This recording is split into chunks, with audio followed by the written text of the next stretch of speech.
नमस्कार दोस्तों, मेरे चैनल में एक बार फिर से आप लोगों का स्वागत है। आज मैं आप लोगों को बताऊंगा नवपाषाण काल के राजस्थान में जो स्थल थे वो कौन कौन से थे और वहाँ से किन किन चीज़ों के साक्ष्य मिलते हैं। तो चलिए स्टार्ट करता हूँ। राजस्थान के मुख्य नवपाषाण कालीन क्षेत्र। देखो, इसमें पहला नंबर मैं लेता हूँ बागौर का।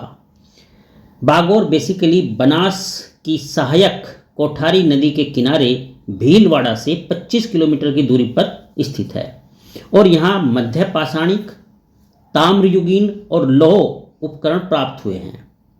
यहाँ का जो उत्खनन कार्य किया गया वो डॉक्टर वीरेंद्र मिश्र और एलएस लेसनी के निर्देशन में सन 1967 से लेकर 1969 के बीच किया गया और यहाँ से कृषि और पशुपालन दोनों के साक्ष्य जो है मिलते हैं।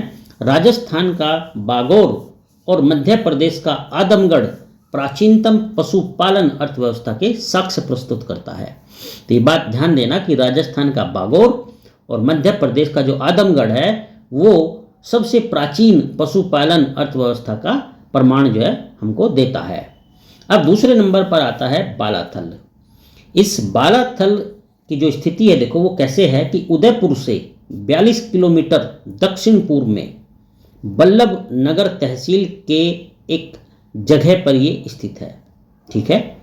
अब 1993 में इस स्थल का जो उत्खनन कराया गया वो कराया गया था वीएन मिश्र के द्वारा। बालाथल से जो मर्दभांड प्राप्त होते हैं वो हड़प्पा स्थल से प्राप्त मर्द भांडों की तरह होते हैं, यानी दोनों में कुछ न कुछ सिमिलरिटी होती है।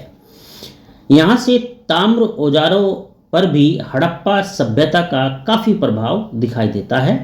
नवपाषाण काल से ये हड़प्पा सभ्यता का प्रतिनिधि का केंद्र जो है बन जाता है। बालाथल की बात हो रही है। इस स्थल पर लगभग 22 स्तर देखने को मिलते हैं और मिट्टी के सांड की उपलब्धि हड़प्पा से प्राप्त वृषभ मुद्राओं का हमको एक तरीके से स्मरण कराती है।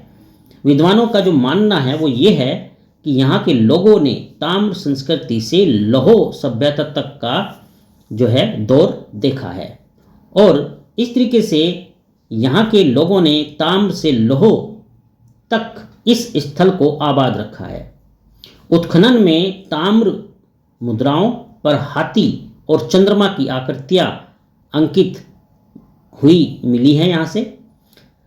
तो इस तरीके से ये जो बालाथल था ये भी काफ़ी महत्वपूर्ण स्थल था राजस्थान का।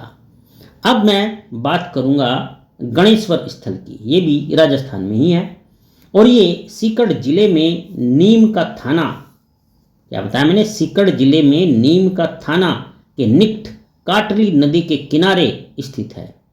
और देखो दोस्तों, यहाँ से बहुत बड़ी संख्या में जो है ताम्र औजार प्राप्त हुए हैं।